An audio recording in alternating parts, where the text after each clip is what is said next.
Do you think you should give screens at all, at any time, to children under the age of 3? The number's 0207 862 2222. Do give us a ring on this one. And the reason why I'm asking the question is because France's health minister says she would like to make it unlawful to put children under the age of 3 in front of a screen at all. Many countries, including the United Kingdom, have issued guidelines advising parents not to expose small children to screens, but none have taken the steps of putting this into law. The NHS advice follows that of the World Health Organization, which says babies up to the age of 2 should not have screen time unless it's video calling family or caregivers. The NHS and the WHO both say that screens can disrupt development of attention and language and social skills and sleep. So maybe you think this is actually an extreme way of dealing with a very important and extreme problem. Or in your view, is it simply the nanny state going too far? We'll start with Jenny on this one. What do you think? Well, I could agree at last with the WHO, because I think it is really bad for children's health. I think, and that starts, you're laying the foundations at that stage when their brains are developing so rapidly.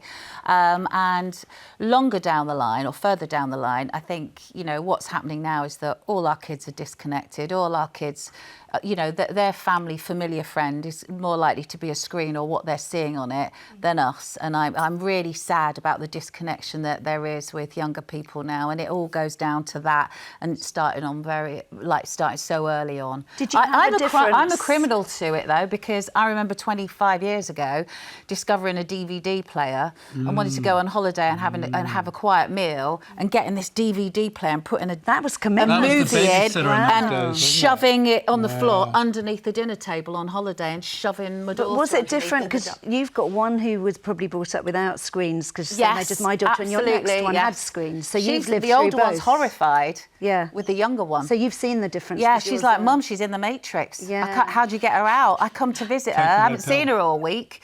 And I can't even connect with her. There is a difference between a mid-20s and a mid-teens kid, I think, in what they were exposed to. But the question is, do we want the law to intervene? It seems to me it's one of these desperate measures that can't actually be done. There's no way of enforcing that kind of law. We have to be accountable as parents. We need to persuade people. We need to persuade and let parents make that decision, explain why it's really bad for your kid. I agree. And once parents grasp that, they won't want to do that. No parent really wants to harm their child. I think the thing that's absolutely astounding is I totally get it when you're an extremist. You're stuck in a very, very long traffic jam. You're waiting and waiting and waiting at the airport. You're in a hospital waiting room and you don't know how long you're going to be there, and you despair of what to do with your child, and you think, oh my God, okay, all right, look at my phone because this is a horrible environment and I don't know what to do.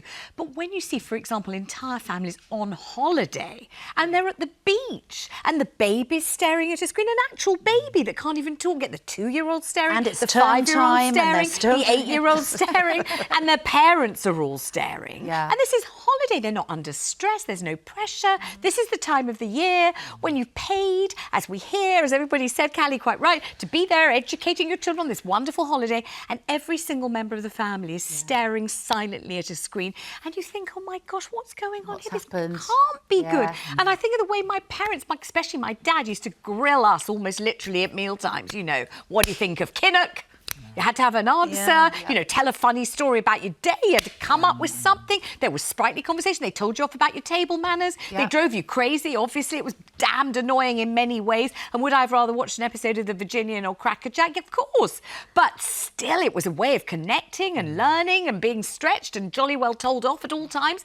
And it was character building as hell. And we didn't all stare at screens. And you think, well, if you're doing this on holiday, what about the rest of your life, and what chance does anybody have, don't you think? Do you see a difference, because you've obviously got girls who didn't have screens, and then you've got your grandchildren who could have screens, but they don't? Yeah, what's the difference? I'm not here to say, my daughters are superior parents, but my daughters are absolutely adamant. They're on it, aren't they? Yes. So my elder daughter, the children are 11 and 9, and they don't have any screens ever at all. Wow. They have a brick phone for school because the school said, Yeah. but they don't have any phones. And on the last holiday, school holiday, they both read a pile of books as tall as their height. And that's because my daughter just thinks it's not good for the developing brain, for their focus, for their attention. So it is the parents. It comes back to your point, because any law in the world would not affect how you... I think it really is down to the parents. And how would you implement the law? What a lovely idea. But, I mean, behind closed doors, you're going to do what you like. Exactly. Come knock on your So door. it's not Excuse me, madam, has your child got a screen? It's not a very practical law, and it does come down to the parents. That's very much your daughter's choice. I mean, I should also add, they're 11 and 9. I mean, who knows what's going to happen when they're 13 and, 15 But and 11 17. and 9, it's good going. It's It's a real hard choice for your daughter to make. And you know what? She deserves some points for that. She It's does. not an easy call to do that. Yes. When everybody else's kid is sitting there with a screen, they'll be... But I remember when mine asked for a Nintendo, I just said no. Yeah, no, we tried to keep them away from all of those things, but at a certain point it became really hard. It was social currency. Yeah. I remember my son turning up at an after-school club and he'd never played any of the whatever the games were and getting really teased because he didn't even know what the thing was or how to hold the control, and me thinking, oh, actually, maybe I've made him a bit of an outsider as well by not having all these games. And this was when he was about 10 or 11. Well, there is this huge pressure, isn't there? And lots of parents say they have to give their children a screen because otherwise they'll be social pariahs. They won't know what's going on. But that's the thing, because we're talking about between the ages of 1 and 3. Exactly, so it's not where, social pressure. it isn't social pressure. And my That comes question later. is, if children that age are on using screen time, it's what is that replacing? It's replacing actually Picture trying to learn books. to talk. Picture books. Yeah. Books, like Eye contact touching, with people feeling, who love playing, like on the beach. Language development as yeah, well. all those things. What about when you see these babies rubbing Well, the it makes screen? me- it breaks my Because heart. they're used to the do that, screen but they springing probably into life. They're that- not, they imagine the screen will kind of respond. And if you compare a baby looking at a screen to a baby pushing a couple of crumbs up the tablecloth in real time, real crumbs, trying to work out, motion and locomotion and poetry and motion and all of that, and then a child just looking at a screen which has everything fizzing and popping in all different colours and sounds and It's whatever. overstimulation at that age as well, I should think. That will really affect their sleep and their focus on other things. What do you just think- nature and looking around, in But their also the parents of the kids that age, because if your kid's on a screen, you're much more likely as well to be That's walking it. along on your screen, and that's the bit I find really... I'm Yeah. so glad I had babies at a time when none of us had screens, because all I could do was look at the baby, look at You the see tree. these parents pushing a pram with the screen, I walking down through the know. park. You think, It is... The kids looking up like, But maybe that's what we'd have all been doing if it was here now. Well, the temptation I don't know. would have been We there if it was didn't- there, wouldn't it? Yeah, and we were lucky it Hannah's on wasn't. Facebook and she says, I was a strict no screens before my child was 2 kind of parent. My child didn't say any words at all, despite me going well out of my way to try and get her to speak. I started letting her use my tablet on occasion and she then started speaking loads. Is there a moral there? Well, it just Well, I sounds a dunno. bit odd. Yeah. Yes, that's happy my ending. Yeah, it's a happy ending, but surely we can't think a screen would be better at language development than a human. I'm sure there are studies that would say that humans interacting is a very good way to learn language. Suzanne says, it saddens me when I see youngsters in a pusher, that's exactly what Cosmo just said, with their faces in a phone or tablet, with the parents showing no interest in their children because they're looking at someone else's life online. And yet it's kind of irresistible, isn't it? The lure of these phones and the... It's and just social Well, it's an It's easy option, isn't easy. it? Yeah. That's It's like, the here, take black this and in white of peace it. and quiet, So I get it. Yeah, and there's all sorts of reasons to say, they learn so much from these screens, and when they grow up and the kind of jobs they're going to get, etc., they're going to have to be technology savvy.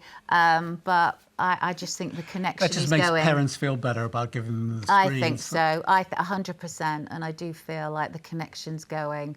And it's a really sad thing to see. It actually really upsets me. But It lots, really does. there is an analogue pushback there in the same way that Gen Z are loving vinyl and like acoustic stuff. And there was a survey, wasn't there, recently? I don't have the exact stats, but that saying that lots of people are wishing there was of that younger generation that they were less beholden to screens. So there will be as with everything, there's an action and a reaction. So perhaps we'll see a more analogue generation coming through.